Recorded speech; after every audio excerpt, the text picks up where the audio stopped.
In some of those civilizations that we've looked at and we don't have really good records for are UFOs, like we've touched on in the interventions that could have possibly made us what we are today. What do you think they are? And have you ever seen one? I've never seen one. I'm a big ufologist in terms of, I follow the recent sightings and try to keep up with what's going on. Like those pictures that came out of the aircraft carrier a couple years ago, Tic Tac, things like that. It's just insane. What are they?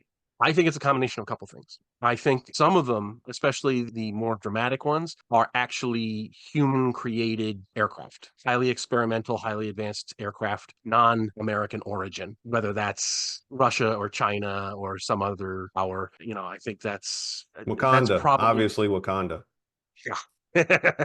Something like that. I think that's a big part of some of these things. A lot of it is, especially now that they have commercial drones and hobby drones, the number of sightings has just exploded because people see all these drones doing stuff. They do light shows with drones now, and Oh it's yeah. a it's really muddied the waters. But if you go back to like the 50s and the 60s, I'm probably not inclined to say that they are from another world. I don't see the motive for aliens to come here and be coy. I know that a lot of people think they're in contact with Zeta Reticulans and so forth, and the Greys and the Nordics. Nordics, that's what they call them. I'm honestly very skeptical of that. I think it is for the ones that aren't human in origin. I think it's much more likely that they are either time travel devices or some sort of extra dimensional travel from a parallel Earth. I think space is big enough that having them come from another planet to us, especially since we haven't been making radio emissions that could be detectable except for the last less than 100 years. These things have been cited since prehistory. We have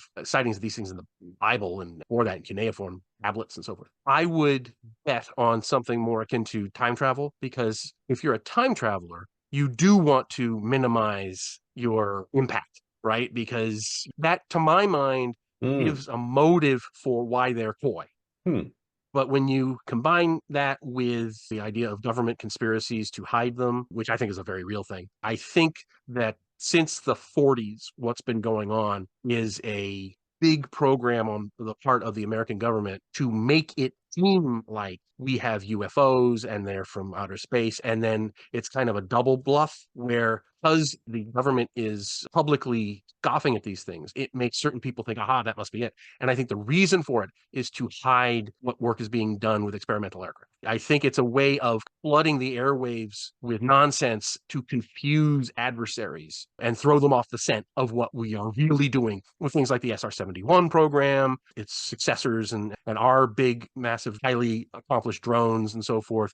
I think the government has been doing that deliberately just to provide cover for what they're really working on in terms of aviation and so forth. I don't think I could have put it any better. There's two things I'll say now, one being a material contribution, one being just a disclaimer. I don't know what UFOs are or who's piloting them, and there's so much that I would need to form an intelligent opinion on that unfortunately I don't have. And if it were out there, how would I be able to sift the truth from the lies like you were just talking about? But I have seen one. It was, I believe, 2007 around Memphis, Tennessee. It was in the mid-afternoon that me and my future ex-wife were in a car going along Bill Morris Parkway, which is a highway that connects to I-240 that goes around Memphis. And Bill Morris Parkway goes to the suburb of Collierville. We had plenty of daylight. However, this was also the day when not every cell phone had a camera. That's important. And I was driving. Ex-wife was in the passenger seat. So there was a witness. If anybody wants to track her down and ask her, did you see this? Did Stephen really see this? Well, she's also a pathological liar. Damn it. I just undermined my own case. Anyway, but I saw it, and I swear by and sign whatever document you want to say that, no, I saw this thing hovering to the north of Bill Morris Parkway. There's a number of green spaces along Bill Morris Parkway that still have a lot of trees. It was over a section where it looked like the trees had been taken down. I don't know that the ship had anything to do with that, but they had been cleared for whatever reason. But with aesthetics similar to what you would see in like a stealth fighter, there was this thing. It had a arrow tip front, and then it went back just like a rectangle. And I can't remember if the rear of it was rounded or straight. My perspective didn't really give me that. And it wasn't moving Like I said, it was hovering. And underneath it, there were these little, well, little, from my perspective, they look little, but they were probably really big rings of light, at least some of which were flashing intermittently. And it wasn't doing anything. I wasn't expecting to see it. As you can tell, I'm kind of agnostic about UFOs. I don't know what they are. I've never been particularly invested in them. So it's not some wish fulfillment going on for me to say that I've seen one. And I saw it and I thought, huh, that's weird. And I kept driving. When I've told this story to people later on, some of them said, well, why didn't you get out of your car and do something and take a picture? Well, I didn't have a camera. Neither did the ex-wife. Believe it or not, phones, you used to not even be able to travel with phones, let alone have a camera in every one of them. And what was I going to do with it?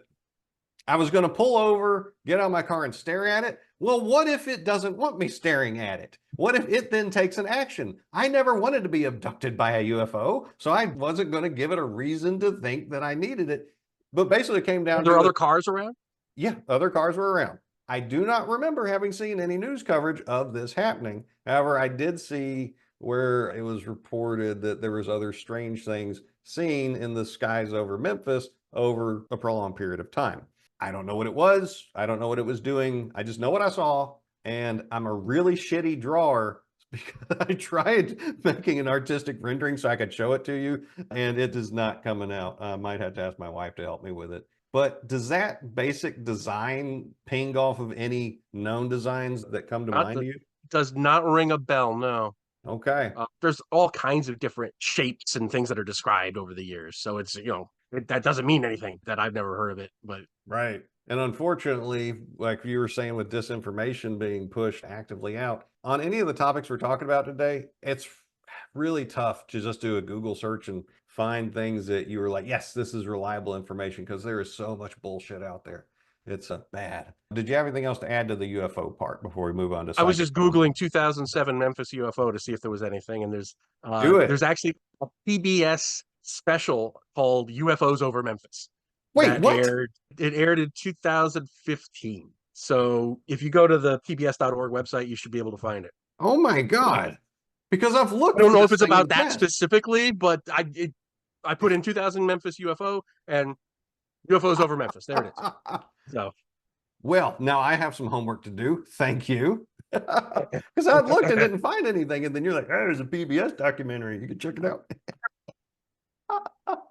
Oh, that's great. That's great. Well, thank you, sir.